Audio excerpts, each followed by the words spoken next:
Operation सिंदूर के बाद भारत की कार्रवाई सिर्फ सीमा तक सीमित नहीं रही, बल्कि इसके बाद शुरू हुआ एक बड़ा कूटनीतिक अभियान जिसने पाकिस्तान को दुनिया के सामने पूरी तरीके से बेनकाब कर दिया।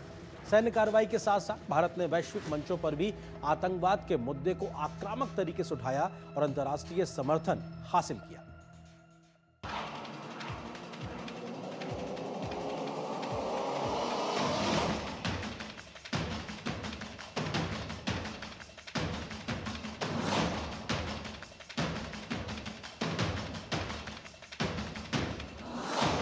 22 अप्रैल 2025 के पहलगाम आतंकी हमले के बाद भारत ने न सिर्फ ऑपरेशन सिंदूर के जरिए पाकिस्तान में पनप रहे आतंक के ठिकानों पर सटीक प्रहार किया, बल्कि इसके बाद एक संगठित कूटनीतिक रणनीति भी शुरू की गई।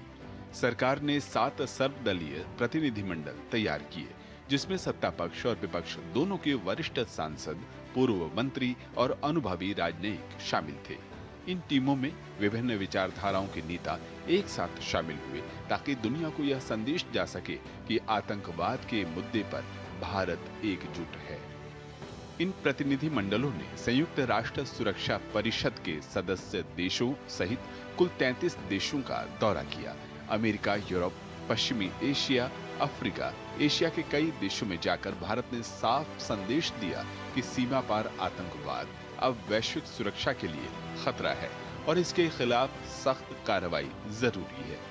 इस दौरान भारतीय प्रतिनिधियों ने विदेशी सरकारों, संसद सदस्यों, थिंक टैंक के सामने पाकिस्तान प्रायोजित आतंकवाद के सबूत और पैटर्न रखे। कई जगह यह बात प्रमुखता से उठाई गई कि आतंकवादियों को पनाह, फंडिंग और ट्रेनिंग देने वाला नेटवर्क आज भी सक्रिय है।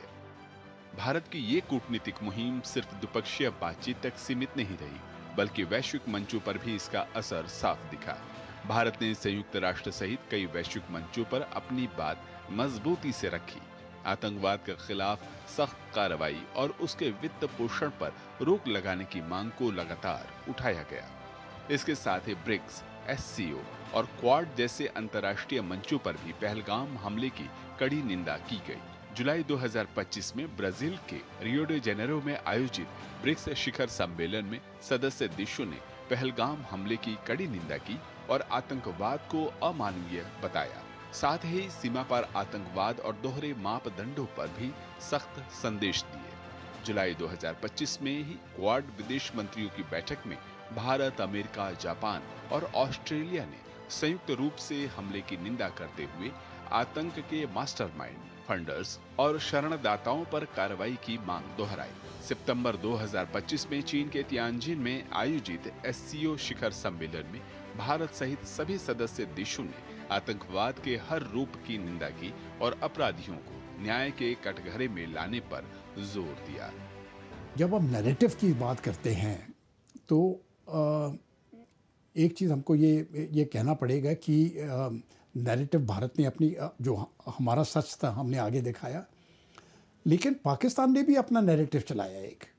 और पाकिस्तान ऐसा देश है कि हारने के बाद भी वो नैरेटिव ऐसे बताता है दुनिया को कि हम जीत चुके हैं। उनसे फिर हम एक ही सवाल पूछते थे कि अगर आप जीते हैं तो आप घुटने के ऊपर क्यों गिर पड़े 10 तारीख को और सीज फायर क्यों माना? उसका जवाब उनके पास नहीं है।